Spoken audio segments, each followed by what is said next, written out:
Good morning students. Last time पे हम लोगों ने कुछ फार्मूले पढ़े थे standard EMF of cell calculate करने के। तो आज हम लोग उन पे कुछ न्यूमेरिकल्स की प्रैक्टिस कर लेते हैं। और न्यूमेरिकल्स इसमें बहुत ही इंपॉर्टेंट हैं। बहुत डिफरेंट वैरायटी के न्यूमेरिकल्स बनते हैं और वो पूछे जाते हैं। Problem number 1, calculate standard EMF of cell. ये इसको ई नॉट शॉर्ट में लिख देते हैं। Calculate standard EMF of for each cell and write the equation for each cell process. Explain the significance of any negative E naught value. अगर कोई negative E not value आएगी तो उसका significant क्या है, उसका मतलब क्या है। आपको यहाँ पे कुछ सेल दिए गए हैं। जैसे एक सेल हमारा एक नंबर ए है, cadmium solid converts into cadmium ion whose concentration is 1 molar and in cathode silver nitrate solution filled concentration 1 molar and in this silver ion converts into silver metal. Second number B, iron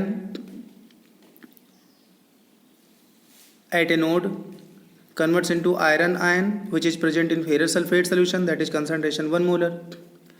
Zinc ion which is present in zinc sulfate solution, concentration 1 molar. Zinc ion converts into zinc solid. Number C, chlorine gas which is present at platinum electrode whose partial pressure is 1 atmosphere, converts into sodium chloride whose concentration is 1 molar, which is again converts into Hg2Cl2 solid and HgCl2 solid में जो Hg पे positive charge है वो again convert हो रहा है mercury में reduce हो रहा है। तो ये आपके सामने 3 सेल दिए गए हैं। अब इनसे हमें सेल रिएक्शन लिखना है। आपको कुछ और भी चीज़ें दी गई क्वेश्चन में। ई नॉट सी डी का दिया है -0.40। मैंने बताया था अगर ई नॉट के साथ कुछ ना लिखा जाए तो रिडक्शन पोटेंशियल दिया गया है। तो इसका रिडक्शन पोटेंशियल है, ये इसका रिडक्शन पोटेंशियल है, ये जिंक का रिडक्शन पोटेंशियल है, ये सिल्वर का रिडक्शन पोटेंशियल है, ये क्लोराइड का कन्वर्जन जब क्लोरीन में होता है, क्लियर, तो वो पोटेंशियल इसका दिया है, ये इसका रिडक्शन पोटेंशियल दिया है। तो ये सारी चीज़ें दी गई हैं, क्लियर। अब इसमें देखो सब लोग, सबसे पहले ए में देखो यहाँ पे लिखा हुआ है कैडमियम आयन में कन्वर्ट होता है एनोड पे। तो एनोड पे आप लिख दोगे एनोड की reaction cadmium converts into cadmium ion bye losing 2 electron. Concentration आप जरूर लिखोगे जो आयन की दी गई है। सेकेंड में अब सिल्वर नाइट्रेट में जो सिल्वर नाइट्रेट की कंसंट्रेशन होगी वही सिल्वर आयन की होगी। तो यहाँ पे सिल्वर आयन सिल्वर में कन्वर्ट हो रहा है। तो silver ion 1 molar concentration silver में कन्वर्ट हो रहा है। लेकिन एक सिल्वर आयन के लिए 1 मोल इलेक्ट्रॉन चाहिए, 2 के लिए कितना चाहिए, 2 चाहिए। 2 क्यों किया, क्योंकि यहाँ पे 2 इलेक्ट्रॉन है, यहाँ भी 2 इलेक्ट्रॉन रखना है। 2 इलेक्ट्रॉन तभी रखोगे जब यहाँ पे 2Ag+ लिखोगे और फिर यहाँ पे 2Ag हो जाएगा। अब आप इसको रिएक्शन को ऐड कर लो। ऐड करने से 2 इलेक्ट्रॉन से 2 इलेक्ट्रॉन कैंसिल हो गए। तो नेट रिएक्शन हमारी क्या होगी, cadmium solid plus 2 mole silver ion is equals to cadmium ion plus 2 mole silver solid. अब यहाँ पे ई नॉट सेल जैसा कि हमको पता है standard reduction potential of cathode minus standard reduction potential of anode होता है। कैथोड यहाँ पे क्या है, सिल्वर है, सिल्वर का रिडक्शन पोटेंशियल प्लस 0.80 दिया है। एनोड यहाँ पे क्या है, कैडमियम है, कैडमियम का SRP दिया है -0.40। देखो यहाँ पे कैडमियम का दिया है -0.40। ठीक, ये साइन हमारा फार्मूले में था, माइनस प्लस हो गया, सब कुछ ऐड कर लिया, प्लस 1.20 वोल्ट आ गया। Since E naught cell is positive, अगर standard EMF of cell positive आ जाए इसका मतलब क्या होता है, hence the cell will function, cell काम करेगा with cadmium as anode and silver as cathode. Cell काम करेगा, वो किस तरह काम करेगा, जो आपने जिसका कैथोड जिसका एनोड बनाया है उसकी उपस्थिति में वो काम करेगा, क्लियर। अब नंबर बी हम देखते हैं। नंबर बी में देखो फेरस आयन में कन्वर्ट हो रहा है और जिंक आयन जिंक में कन्वर्ट हो रहा है। तो आप यहाँ पे रिएक्शन लिख दोगे। सेकेंड में at anode iron converts into ferrous ion, concentration 1 molar है और 2+ है तो यहाँ पे 2 इलेक्ट्रॉन लिखोगे। कैथोड पे जिंक आयन है, जिंक पे +2 चार्ज है, +2 इलेक्ट्रॉन, ये जिंक सॉलिड में कन्वर्ट होगा, इसकी कंसंट्रेशन 1 है। आप इसको रिएक्शन को ऐड कर लो, 2 इलेक्ट्रॉन से 2 इलेक्ट्रॉन कैंसिल हो जाएंगे। तो लेफ्ट हैंड साइड क्या आएगा, Fe solid plus zinc 2+ ion जिसकी कंसंट्रेशन ये है। इधर क्या आएगा, Fe2+ जिसकी कंसंट्रेशन 1 मोलर है, जिंक सॉलिड। अब इसका जब आप ई नॉट सेल फाइंड करोगे तो अपना फार्मूला वही होता है, E naught cathode minus E naught anode, yes SRP of cathode minus SRP of anode. यहाँ पे कैथोड किसका बना है, जिंक का। जिंक का देखो SRP कितना दिया गया है, -0.76 लिख लिया, -0.76, फिर फिर bracket SRP of anode, anode किसका है, आयरन का है, आयरन का SRP कितना दिया गया देखो यहाँ पे -0.41, तो आपने लिख लिया -0.41, माइनस माइनस प्लस होता है, ये माइनस माइनस प्लस हो जाएगा, फिर माइनस वैल्यू बड़ी है, पॉजिटिव वैल्यू छोटी है, सब्ट्रैक्शन आ जाएगा, साइन माइनस का आ जाएगा। अब यहाँ पे ई नॉट सेल क्या आ गया, निगेटिव आ गया। निगेटिव क्या इंडिकेट करता है कि आपकी जो सेल बनी वो रॉन्ग है, जिसका कैथोड बनाना था वो एनोड आपने बना दिया, जिसको एनोड बनाना था वो कैथोड बना दिया। तो सेल ये फंक्शन तभी करेगी जब आप कैथोड को एनोड बना दो, एनोड को कैथोड बना दो। Negative value of E naught cell or EMF suggests that the cell will not function in the manner it is represented, that is iron as anode and zinc at cathode. Iron anode बना रखा, zinc cathode बना रखा, जिससे cell work नहीं करेगा। So reversing interchanging the cathode and anode, that is making zinc as anode. Zinc को आप anode बना दो और आयरन को क्या बना दो, कैथोड बना दो, तो आपका ई नॉट सेल पॉजिटिव आ जाएगा और सेल वर्क करेगा। तो ये हो गया क्लियर। अब बच्चों तीसरा पार्ट इसका नंबर सी। नंबर सी में देखो cell reaction at anode, anode पे Cl वायरस किस में कन्वर्ट हो रहा है, Cl2 गैस में कन्वर्ट हो रहा है। आप यहाँ पे देख लो, नंबर सी है।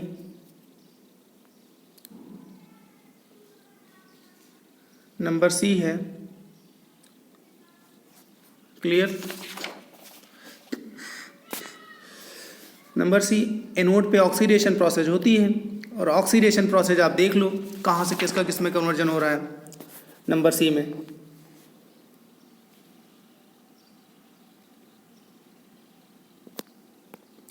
नंबर सी में आपको एनोड पे ऑक्सीडेशन कराना है, क्लियर। और ऑक्सीडेशन देखो कौन सा है, ऑक्सीडेशन वैसे तो यहाँ पे Cl2 Cl माइनस है, आप उल्टा लिखोगे, Cl माइनस का कन्वर्जन आप Cl2 में कराओगे, और Cl माइनस की कंसंट्रेशन 1 मोलर लिखोगे। Cl2 कंसंट्रेशन क्या Cl2 गैस है, गैस का हम पार्शियल प्रेशर लिखते हैं, क्लियर। तो देखो यहाँ पे Cl माइनस है जिसकी कंसंट्रेशन 1 मोलर है, इसको Cl2 में कन्वर्ट कराओगे एनोड पे, प्रोसेस तो ऑक्सीडेशन ही आपको लिखना है, ठीक। लेकिन यहाँ पे 2 क्लोरीन है तो आप यहाँ पे 2 से मल्टीप्लाई करोगे, 2 Cl माइनस, और उस केस में आपको 2 क्लोरीन से जब 2 इलेक्ट्रॉन निकलेंगे तो क्लोरीन न्यूट्रल में कन्वर्ट होगा और Cl2 गैस में कन्वर्ट हो जाएगा, ठीक। इसकी कंसंट्रेशन 1 मोलर है, इसकी 1 एटमॉस्फेयर है। कैथोड पे क्या होगा, कैथोड पे प्रोसेस रिडक्शन होती है। अब रिडक्शन देखो कैसे होगी, यहाँ पे HgCl2 है, HgCl2 में मरकरी पॉजिटिव है, इधर मरकरी न्यूट्रल है। पॉजिटिव न्यूट्रल में कैसे कन्वर्ट होता है, एक इलेक्ट्रॉन को लेके, यहाँ पे 2 मरकरी, इधर भी आपको 2 मरकरी लिखना पड़ेगा। इधर 1 मरकरी का चार्ज 1+ है और इधर 1 मरकरी न्यूट्रल में कन्वर्ट हो रहा है, तो 1 मरकरी इधर से इधर जाएगा तो 1 इलेक्ट्रॉन गेन करेगा, 2 मरकरी इधर से इधर जाएंगे, कितने इलेक्ट्रॉन गेन करेंगे, 2, तो यहाँ पे आप लिखोगे 2 इलेक्ट्रॉन। अब उसके बाद ये मरकरी आयन तो मरकरी न्यूट्रल में कन्वर्ट हो गया, लेकिन 2 क्लोराइड माइनस इधर पे थे, वो 2 क्लोराइड माइनस जैसे हैं वैसे बचेंगे, क्योंकि उनका ना ऑक्सीडेशन हुआ ना रिडक्शन हुआ। अब इस Cl माइनस की कंसंट्रेशन क्या है, 1 मोलर है, क्या चीज़ है, 1 मोलर है। अब आप इसको ऐड कर लो, 2 इलेक्ट्रॉन से 2 इलेक्ट्रॉन कैंसिल हो जाएंगे, 2 Cl माइनस है, 2 Cl माइनस भी कैंसिल हो जाएंगे। इधर Hg2Cl2 है, इधर क्या है 2Hg solid plus Cl2 gas, और Cl2 गैस की पार्शियल प्रेशर क्या है 1 एटमॉस्फेयर, ठीक। अब यहाँ पे E naught cell is goes to E naught cathode minus E naught anode, यह SRP of cathode minus SRP of anode. अब यहाँ पे देखो कैथोड क्या है, Hg2Cl2 है, Hg2Cl2 का SRP देखो क्या है यहाँ पे जो दिया गया है, Hg2Cl2 का ये ऑक्सीडेशन पोटेंशियल दिया गया है। ऑक्सीडेशन पोटेंशियल अगर Hg कन्वर्ट हो रहा है Hg प्लस में कन्वर्ट हो रहा है, तो अगर Hg प्लस में कन्वर्ट हो रहा है तो इसका ऑक्सीडेशन पोटेंशियल -0.27 है। अगर Hg2Cl2 अगर Hg में कन्वर्ट होगा तो उसका क्या हो जाएगा, पॉजिटिव वैल्यू हो जाएगी, तो इसकी वैल्यू हम लोगों ने क्या लिख दिया, पॉजिटिव वैल्यू यहाँ पे लिख दिया, ठीक है। इसका पॉजिटिव लिख दिया, माइनस के बाद एनोड है, एनोड पे क्या है Cl माइनस Cl2 में कन्वर्ट हो रहा है, क्लियर। अब Cl माइनस का देखो यहाँ पे क्या दिया है, SRP दिया गया। Cl माइनस का देखो Cl2 में कन्वर्जन हो रहा है, SRP कितना दिया है, -1.36 दिया है, तो आप आराम से लिख दोगे यहाँ पे, ठीक।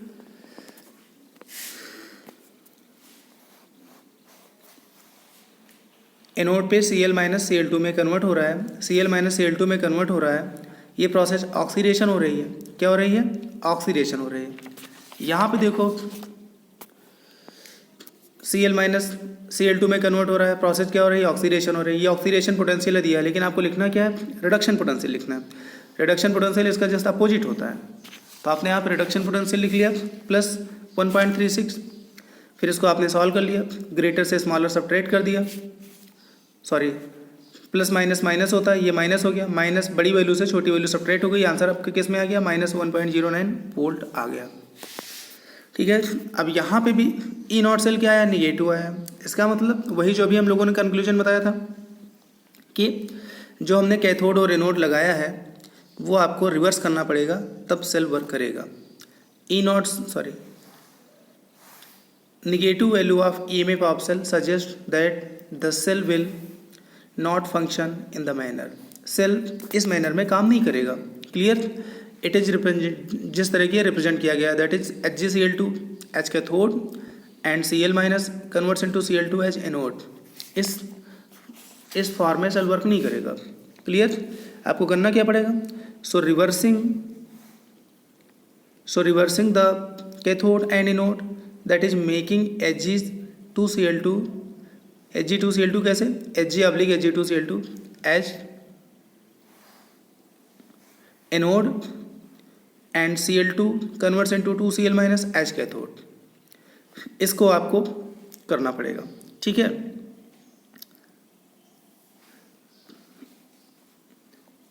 ये रिएक्शन आप रिवर्सिबल करोगे, कैथोड की हो जाएगी। ये रिएक्शन रिवर्सिबल करोगे, एनोड की हो जाएगी। तब आपका सेल फंक्शन करेगा। ई नॉट निगेटिव का मतलब ये होता है। ठीक है, तो अब ये दो क्वेश्चन मैंने इस हिसाब से आपको क्वेश्चन बताया कि एक क्वेश्चन के कई सारे पार्ट थे और आपको कई सारी चीज़ें एक ही दो क्वेश्चन में क्लियर हो गई।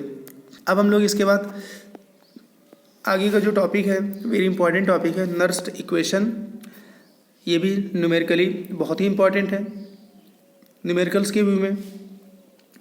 और नर्स्ड इक्वेशन का जो मतलब होता है वो होता है effect of concentration on EMF of cell. किसी भी सेल के ईएमएफ पर उसमें जो सोल्यूशन भरा है उसकी कंसंट्रेशन का क्या इफेक्ट होता है, एंड जो हाफ सेल हमारी है, हाफ सेल का जो पोटेंशियल है उस पर उस सेल की कंसंट्रेशन का क्या प्रभाव पड़ता है, क्या इफेक्ट होता है। ठीक, ये हमें नर्स्ड इक्वेशन में देखने को मिलेगा। अब नर्स्ड इक्वेशन है क्या? नर्स्ड इक्वेशन एक इक्वेशन है सिंपल से। नर्स ने जो है एक रिडक्शन हाफ रिएक्शन लिखा था और रिडक्शन हाफ सेल के लिए इन्होंने इक्वेशन लिखी थी। तो Nernst equation is given for reduction half reaction, ये आपको याद रखना है। Late a general half reduction reaction, एक आपको जनरल रिडक्शन हाफ रिएक्शन लिखना है। कोई मेटल आयन है, मेटल आयन हमेशा एक्वस फॉर्म में होगा, जितना चार्ज है उसमें उतने ही इलेक्ट्रॉन ऐड कर दो तो मेटल सॉलिड में कन्वर्ट हो जाएगा। ये एक रिडक्शन प्रोसेस है। क्लियर? अब इसका हमें पोटेंशियल मेजर करना है, तो E Mn plus oblique metal is equals to E naught Mn plus oblique metal. ये रिड्यूस फॉर्म है कि नहीं है? प्लस से जीरो में जाना रिड्यूस फॉर्म है, तो reduction electrode potential is equals to standard reduction electrode potential. ये इलेक्ट्रोड पोटेंशियल है, ये standard electrode potential. Electrode potential is equals to standard electrode potential minus RT/NF। RT/NF ln concentration of product upon concentration of reactant. Product में metal solid है, concentration के लिए capital bracket में लिखेंगे। यहाँ पे मेटल आयन है, मेटल आयन लिखेंगे, कंसंट्रेशन के लिए कैपिटल ब्रैकेट में लिखेंगे। तो ये हमारी नर्स इक्वेशन हो गई। Electrode potential is equals to standard electrode potential minus RT/NF ln concentration of product upon concentration of reactant. ठीक है, अब फिर से हम लोग लिखते हैं electrode potential is equals to standard electrode potential, और इलेक्ट्रोड जिस फॉर्म में है वही आपको फॉर्म यहाँ लिखना है। ये रिड्यूस फॉर्म में है तो रिड्यूस फॉर्म आपको लिखना पड़ेगा। Electrode potential is equals to standard electrode potential minus RT/NF ln solid की कंसंट्रेशन हमेशा हम 1 लेते हैं, इसलिए 1 upon concentration of metal ion. Clear? Electrode potential is equals to standard electrode potential minus, अब ln को हटाएंगे, अगर यहाँ पे लॉग लिखेंगे तो ln के प्लेस पे होता है 2.303 log 10, तो यहाँ पे आ गया minus 2.303 RT/NF log base 10 1 upon concentration of metal ion. Clear? यहाँ पे R हमारा कांस्टेंट होता है, टेम्परेचर भी कांस्टेंट है, एफ फैराडे कांस्टेंट ये भी कांस्टेंट है। तो एक बार सभी कांस्टेंट की वैल्यू पुट कर देते हैं और एक हम फाइनल इक्वेशन बना लेते हैं, क्योंकि न्यूमेरिकल में ये कांस्टेंट बार बार आएंगे तो हम क्यों ना एक बार सॉल्व कर लेते हैं, जिससे बार बार हमको सॉल्व ना करना पड़े। तो putting capital R equals to 8.314 joule पर mole kelvin, temperature generally 298 kelvin होता है, that is room temperature, and Faraday constant is exact value is 96487 coulomb. इसको फैराडे कांस्टेंट भी बोलते हैं, लेकिन 96500 भी लिख सकते हैं। तो इनकी वैल्यू जब पुट कर देते हैं तो हमारा फाइनल इक्वेशन बन जाती है electrode potential is equals to standard electrode potential minus 0.0591 upon n. N variable है इसलिए एन को हम यहाँ पे लिखेंगे, एन हम नहीं, एन हर इक्वेशन का अलग अलग होता है, तो जो वेरिएबल है उसको हम यहाँ पे शो करना पड़ेगा। तो ये हो गया हमारा minus 0.059 upon n log base 10 concentration of product upon concentration of reactant. Clear. अब एक्चुअली होता क्या है कि भाई 2.303 भी कांस्टेंट है, आर भी कांस्टेंट है, टेम्परेचर भी कांस्टेंट, फैराडे भी कांस्टेंट, लेकिन ज़रूरी नहीं कि टेम्परेचर हमारा 25 डिग्री सेंटीग्रेड ही हो, 298 केल्विन ही हो, कुछ और भी टेम्परेचर हो सकते हैं। तो उस डिफरेंट टेम्परेचर पर 2.303 RT अपान फैराडे, इसकी एक वैल्यू हम लोग नोट कर लेते हैं, जिससे बार बार क्वेश्चन में हमें सॉल्व ना करना पड़े।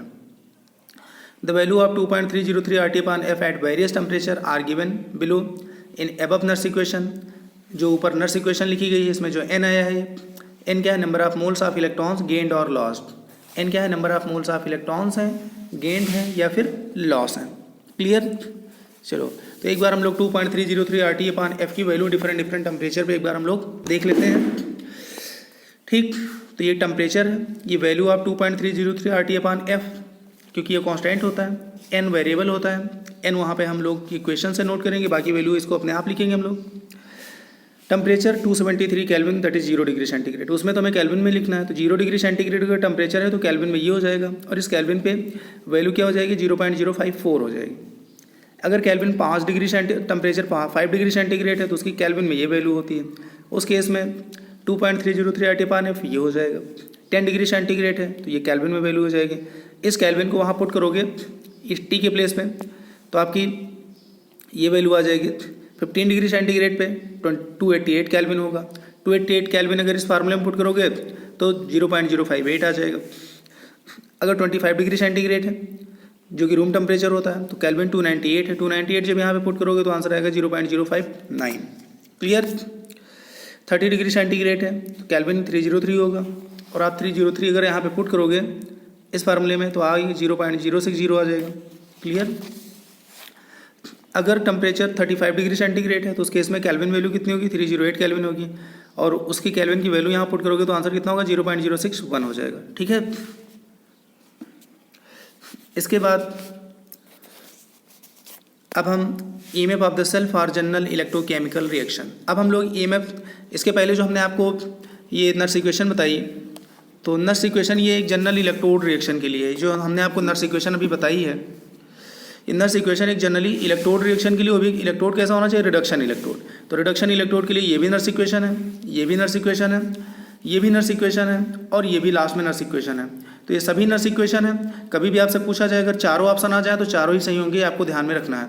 ठीक है। लेकिन कैलकुलेशन में सबसे जो बेस्ट इक्वेशन है वो ये है, क्योंकि इसमें सारे कांस्टेंट हम लोगों ने पुट कर दिया है, और सारे कांस्टेंट पुट करने के बाद ये इक्वेशन जो है हम लोग कैलकुलेशन में यूज करते हैं, क्योंकि सारे कांस्टेंट यहाँ पे सॉल्व हो चुके हैं। ठीक है। अब इसके बाद नर्स इक्वेशन हम लोग इलेक्ट्रोकेमिकल रिएक्शन के लिए भी अप्लाई करते हैं। इलेक्ट्रोकेमिकल रिएक्शन का मतलब एक कैथोड हो और एक एनोड हो। ठीक है। तो मान लो हमारे पास एक जनरल रिएक्शन है, small a mole of A plus small b mole of B after loss और gain of n mole electrons to form c moles of C plus d moles of D. For this reaction Nernst equation, इसके लिए अगर हमें nurse reaction लिखना है तो बहुत आसान तरीका है। Equation will be E cell equals to E naught cell, E cell equals to E naught cell minus 0.059 upon n log base 10। जैसा मैंने बताया था यहाँ पे क्या लिखते हैं, कंसंट्रेशन ऑफ प्रोडक्ट, और नीचे क्या लिखेंगे, कंसंट्रेशन ऑफ रिएक्टेंट। तो कंसंट्रेशन ऑफ प्रोडक्ट सी, और उसके मोल जो है पावर में कन्वर्ट चले जाएंगे, डी मोल इसके पावर में चले जाएंगे, अपान ए के मोल पावर में, बी के मोल पावर में हो जाएंगे, ये हो जाएगा। क्लियर। या इसको हम शॉर्ट फॉर्म में लिख सकते हैं concentration of product upon concentration of reactant. ठीक है। अब हमने मान लिया ABCD के प्लेस में हमने कोई रिएक्शन लिख लिया, Zn plus copper 2 plus ion is equal to Zn 2 plus ion plus copper. Clear. इसके लिए अगर हमें cell E cell is to E naught cell minus 0.059 upon 2 क्यों लिखा? क्योंकि यहाँ पे 2 मोल इलेक्ट्रॉन लॉस हो रहे हैं, 2 गेन हो रहे हैं। Log base 10 concentration of product upon concentration of reactant. Product में जिंक आयन और कॉपर आयन है, जिंक हमने लिखा है, कॉपर नहीं लिखा। रिएक्टेंट में हमारे पास जिंक सॉलिड है, कॉपर आयन है। कॉपर आयन लिखोगे, सॉलिड टर्म नहीं यूज करेंगे क्योंकि सॉलिड की कंसंट्रेशन 1 होती है और उसको हम इक्विलिब्रियम में हम लोग इसको डिनोट नहीं करते हैं। Solid substance is not taken since concentration of these substances always taken 1। इनकी कंसंट्रेशन हमेशा हम क्या लेते हैं? 1 लेते हैं। क्लियर? नोट यहाँ पे लिखा है, अगर इसमें गैसियस आ जाए, जैसे कोई भी सब्सटेंस अगर गैसियस आ जाए रिएक्टेंट या प्रोडक्ट में, तो उसकी कंसंट्रेशन हम जरूर लिखते हैं, लेकिन उसकी कंसंट्रेशन उसके पार्शियल प्रेशर के टर्म में लिखते हैं, वो भी एटमॉस्फेयर में। तो concentration of gases is taken as partial pressure in atmosphere. Concentration अगर कोई गैस इसमें होती तो उसको हम यहाँ पे नेगलेक्ट ना करते, उसको हम लिखते और उसका पार्शियल प्रेशर लिखते, और पार्शियल प्रेशर के बाद जितने मोल होता उतनी पावर लगा देते उस पर। ठीक है? इसके बाद EMF of hydrogen electrode in different concentration of H+ ion. अगर किसी भी हाइड्रोजन इलेक्ट्रोड का अगर हमें ईएमएफ फाइंड करना है डिफरेंट हाइड्रोजन आयन कंसंट्रेशन पे, तो ईएमएफ क्या होगा वो हम लोग एक जनरल फार्मूले से फाइंड कर लेते हैं। क्लियर? देखो एक्चुअली 1 मोलर का तो क्या होता है, 1 मोलर का 0 होता है, क्योंकि log 1 की वैल्यू 0 होती है, सबको 0 हो जाता है। तो अगर हाइड्रोजन आयन कंसंट्रेशन 1 मोलर है या 1 नॉर्मल है, तब तो उसका स्टैंडर्ड ईएमएफ क्या होता है? 0 होता है। लेकिन अगर कोई दूसरी वैल्यू है तो उसका कुछ ना कुछ ईएमएफ होता है, और ईएमएफ हम लोग कैसे सॉल्व करते हैं ये आपको ध्यान में रखना। देखो इधर, EMF of hydrogen electrode in different concentration of H+ ion, reduction of half, एक हमें रिडक्शन हाफ रिएक्शन लिखना है हाइड्रोजन इलेक्ट्रोड की, रिडक्शन हाफ रिएक्शन। और आपको याद होगा हाइड्रोजन इलेक्ट्रोड रिडक्शन का भी वर्क करता है, ऑक्सीडेशन का भी वर्क करता है, तो हमें यहाँ पे रिडक्शन हाफ रिएक्शन लिखना है। तो रिडक्शन हाफ रिएक्शन कैसे लिखेंगे? H+ आयन का कन्वर्जन H2 में कराना होगा, ये रिडक्शन है, तो 2H+ + 2 electron equals to H2 gas. इसका प्रेशर आपको 1 एटमॉस्फेयर लिखना होगा, इसकी कंसंट्रेशन क्वेश्चन में गिवन होगी। ठीक, इसका प्रेशर 1 एटमॉस्फेयर, अगर कुछ ना दिया जाए तो 1 एटमॉस्फेयर, क्वेश्चन में दे दिया जाए तो वो वैल्यू आप लिखोगे। यहाँ पे कुछ नहीं दिया है स्टैंडर्ड कंडीशन, तो 1 एटमॉस्फेयर लिखोगे। E cell equals to E naught cell minus 0.059 upon 2, n की वैल्यू यहाँ 2 है, 2 log base 10 concentration of product upon concentration of reactant. Product में क्या लिखोगे? पार्शियल प्रेशर ऑफ H2, और पार्शियल प्रेशर ऑफ H2 साथ में पावर क्या लिखोगे? 1, क्योंकि यहाँ पे H2 के 1 मोल, अगर H2 के 2 मोल होते हैं तो partial pressure of H2 power 2 लिखते, अगर H2 के 3 मोल होते हैं तो partial pressure of H2 power 3 लिखते हैं। यहाँ पे 1 मोल है तो पावर 1 लिखेंगे, अपान कंसंट्रेशन ऑफ H+ आयन, और जितने मोल है उतनी आपको यहाँ पावर लिखना पड़ेगा। 2 मोल है 2 पावर, 3 मोल है 3 पावर। ठीक, E cell equals to hydrogen का स्टैंडर्ड रिडक्शन पोटेंशियल 0 होता है। क्लियर? 0 माइनस इलेक्ट्रोकेमिकल सीरीज से minus 0.059 upon 2 log base 10। Partial pressure of hydrogen 1 atmosphere है, 1 एटमॉस्फेयर लिख लिया, इसका पावर 1 का मतलब 1 ही होता है, अपान कंसंट्रेशन ऑफ H+ और उसका होल स्क्वायर। अब आप ये बताओ, इसको सॉल्व करोगे तो माइनस 0.059 अपान 2, ये H+ ऊपर जाएगा तो H+ पावर -2 हो जाएगी, -2 हो गया। क्लियर? अब आगे फिर सॉल्व करोगे, ई सेल इक्वल्स टू हो गया, ये तो 0 हो गया, E cell equals to minus 0.059 upon 2, यहाँ पे क्या बचा? माइनस 0.059 अपान 2, ये माइनस जो है ये -2 पहले आ जाएगा, लॉग से पहले आ जाएगा, -2 लॉग H+ आयन कंसंट्रेशन हो गया। अच्छा, 2 से 2 क्या हो गया? कैंसिल हो गया। यहाँ पे क्या बचा? Minus log H+, minus log H+ के प्लेस पे हम लिख सकते हैं PH, क्योंकि PH इक्वल्स टू होता है माइनस लॉग H+। एक बार हमने यहाँ पे समझा दिया है आपको, 2 से 2 कैंसिल करा दिया है, minus 0.059 into minus log H+, minus log H+ पे क्या लिख सकते हैं? PH लिख सकते हैं। तो ई सेल क्या हो गया? Minus 0.059 into PH। लेकिन बच्चों ये है, अगर हमारा इलेक्ट्रोड रिडक्शन के फॉर्म में है, किस फॉर्म में है? रिडक्शन के, H+ का H2 में कन्वर्ट होगा, तब तो माइनस 0.059 इंटू PH। अगर ऑक्सीडेशन के फॉर्म में या ऑक्सीडेशन पोटेंशियल पूछा जाए तो कोई दिक्कत नहीं है, इसका रिवर्स साइन कर दोगे, ऑक्सीडेशन फॉर्म हो जाएगा, बस बात खत्म। ठीक है? ये इलेक्ट्रोड का रिडक्शन पोटेंशियल माइनस में है और उसी इलेक्ट्रोड का ऑक्सीडेशन पोटेंशियल वही होगा, लेकिन साइन क्या होगा? अपोजिट होगा, तो उसको पॉजिटिव कर दोगे, तो बार बार हमें ड्राइव करने की जरूरत नहीं है। क्लियर? चलो, अब इसके बाद बच्चों आगे इक्विलिब्रियम कांस्टेंट आपने सुना होगा, Kc from Nernst equation. Nernst equation से इक्विलिब्रियम कांस्टेंट हम लोग एक बार Kc फाइंड कर लेते हैं, Kc देख लेते हैं कैसे हम लोग निकालेंगे। इक्विलिब्रियम कांस्टेंट तभी फाइंड करते हैं जब हमारी रिएक्शन इक्विलिब्रियम में होती है। किस कंडीशन में होती है? इक्विलिब्रियम में। और इक्विलिब्रियम में जब होती है तो उसका ई सेल जीरो होता है, ये आपको थ्योरेटिकली याद रखना है। when the cell is at equilibrium condition then its EMF will be zero। Standard EMF की बात नहीं कर रहे हैं, दो होते हैं EMF, एक स्टैंडर्ड और एक नॉन स्टैंडर्ड। तो जो हमारा नॉन स्टैंडर्ड EMF होता है वही जीरो होता है। अब हमने मान लो फिर से इलेक्ट्रोकेमिकल रिएक्शन लिख लिया, zinc plus copper 2 plus ion, zinc 2 plus ion plus copper, इसका इक्विलिब्रियम कांस्टेंट Kc है। नोट में मैंने देखो मेंशन कर दिया है, when the cell reaction is in equilibrium then E cell is equals to zero. Cell की रिएक्शन अगर इक्विलिब्रियम में है तो उसका EMF जीरो होता है। अब E cell is equals to E naught cell minus 0.059 upon 2 log base 10 concentration of product zinc ion upon copper ion, solid छोड़ दोगे, क्लियर।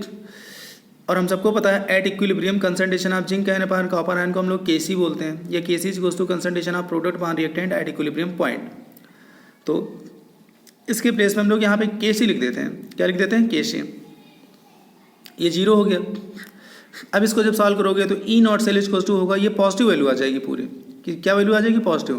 तो E naught cell is equals to positive 0.059 upon 2, और इसके place में हमने क्या लिख दिया, log Kc लिख दिया। लेकिन ये फार्मूला कब लगेगा, एट 298 केल्विन टेम्परेचर पे। अगर 298 केल्विन टेम्परेचर नहीं है तो फिर यहाँ पे 0.059 नहीं आएगा, कुछ और आएगा, और वो हमने डिफरेंट टेम्परेचर पे वैल्यू बता रखी है, उसको आप यहाँ पुट कर दोगे, ठीक। तो जनरल की अगर बात करें, यहाँ पे तो मान लो n की वैल्यू 2 थी तो आपने 2 लिख लिया, किसी में n की वैल्यू 3 होगी तो 3 लिखोगे, किसी में n की वैल्यू 4 होगी तो 4 लिखोगे, किसी में 1 होगी तो 1 लिखोगे। तो in general E naught cell और इक्विलिब्रियम कांस्टेंट Kc में क्या रिलेशन होता है, E naught cell is equals to 0.059 upon n log base 10 Kc ये होता है। E naught cell is equals to 0.059 upon n log base 10 Kc। अच्छा, यही अगर सभी कांस्टेंट के टर्म में अगर लिखना चाहें, जो कांस्टेंट हमने सॉल्व कर रखे थे, तो कांस्टेंट के टर्म में फिर से इक्वेशन ही आ जाएगी, E naught cell is equals to 2.303 RT upon NF log base 10 Kc। n ये जो 0.059 किसके प्लेस पे आया था, 2.303 RT अपान F के प्लेस पे आया था, तो 2.303 RT अपान F n log Kc हो गया। तो इस तरह हम लोग बच्चों इक्विलिब्रियम कांस्टेंट से ई नॉट सेल या ई नॉट सेल से इक्विलिब्रियम कांस्टेंट हम लोग किसी भी सेल रिएक्शन का फाइंड कर लेते हैं, ठीक है। अब इसके बाद बच्चों electrochemical cell and Gibbs free energy. Electrochemical cell और गिब्स फ्री एनर्जी का भी आपस में रिलेशन होता है, और ये फार्मूले भी आपको याद होने चाहिए। वैसे फार्मूले आपने एक बार थर्मोडायनेमिक में आपने पढ़ा हुआ है, लेकिन यहाँ पे रिवीजन हो रहा है, तो आप एक बार फिर से रिकॉल करो वो सारे फार्मूले, ठीक है। Note, E cell is an intensive property, जो EMF ऑफ सेल होता है वो इंटेंसिव प्रॉपर्टी है, but delta G of reaction जो है, चेंज इन फ्री एनर्जी जो है रिएक्शन की, इज एन एक्सटेंसिव प्रॉपर्टी है thermodynamic, and the value of depends upon n, और उसकी वैल्यू जो है स्मॉल n पे डिपेंड करती है, क्लियर। Maximum electrical work done by the cell, कोई भी अगर जो सेल है जब चार्ज को फ्लो कराता है, बिजली को पास कराता है, करंट को पास कराता है, तो सेल वर्क करता है, ठीक है, मतलब work done by the cell हो रहा है। और केमिस्ट्री में work done by the cell क्या होता है, निगेटिव होता है। Work done by the system क्या होता है, निगेटिव होता है। Work done on the system क्या होता है, पॉजिटिव होता है। तो जो सेल का मैक्सिमम वर्क है W मैक्स, ये है -NF E naught cell. Minus n कहाँ से है, क्योंकि minus sign indicates work done by the system या सेल। वैसे वर्क इक्वल्स टू होता है charge into potential difference, charge into potential difference. तो पोटेंशियल डिफरेंस के प्लेस में हम लिखेंगे यहाँ पे E नॉट लिखेंगे, E नॉट सेल। चार्ज यहाँ पे क्या है, charge equals to N into F, ये टोटल चार्ज है। तो total charge into potential difference Q into V आपने पढ़ा होगा, W equals to Q into V, तो वही Q इंटू V की प्लेस में यहाँ पे NF into E naught cell आ गया। अब जो मैक्सिमम वर्क डन होता है वो जो सेल होता है उसमें जो फ्री एनर्जी होती है वो फ्री एनर्जी वर्क डन में कन्वर्ट होती है। तो इसका मतलब चाहे वर्क डन लिखें चाहे चेंज इन फ्री एनर्जी लिखें, बात एक ही है। तो वर्क डन के प्लेस पे, मैक्सिमम वर्क डन के प्लेस पे change in free energy of reaction at standard condition. Delta G दो तरह के हैं, डेल्टा जी नॉट है और डेल्टा जी है। तो delta G naught of reaction is goes to -NF E naught cell हो गया, clear, -NF E naught cell हो गया। अब E नॉट सेल अभी मैंने आपको बताया, E नॉट सेल क्या है, 2.303 RT upon NF log Kc। तो E नॉट सेल के प्लेस पे 2.303 RT अपान NF लिखोगे तो NF से NF कैंसिल हो जाएगा, और ये क्या बचेगा, delta G naught is to -2.303 RT log base 10 Kc। Delta G naught क्या होगा, -2.303 RT log बेस 10 Kc हो जाएगा। हाँ, यहाँ पे R की वैल्यू क्या पुट करोगे, 8.314 जूल, क्योंकि एनर्जी का फार्मूला है। एनर्जी के फार्मूले में R हम ये लिखते हैं, हमने आपको कई बार बता रखा। Temperature 298 kelvin, if temperature is not given and temperature is given then you should put the value of temperature given in your question. ठीक है, तो ये बच्चों आज का अपना टॉपिक इतना, आप लोग सही से तैयार करो। इनके जो न्यूमेरिकल हमने आपको बताए हैं, एक्सप्लेन किए हैं, सॉल्व किए हैं, उनको आप खुद सॉल्व करो, लिखो और अपने आप सॉल्व करो। ना समझ में आए नोट्स में देखो, उसके बाद ना समझ में आए तो आप मुझसे पूछो, और इसके बाद फिर हम लोग आगे का टॉपिक अपना नेक्स्ट वीडियो लेक्चर में पढ़ेंगे। Thank you, very good.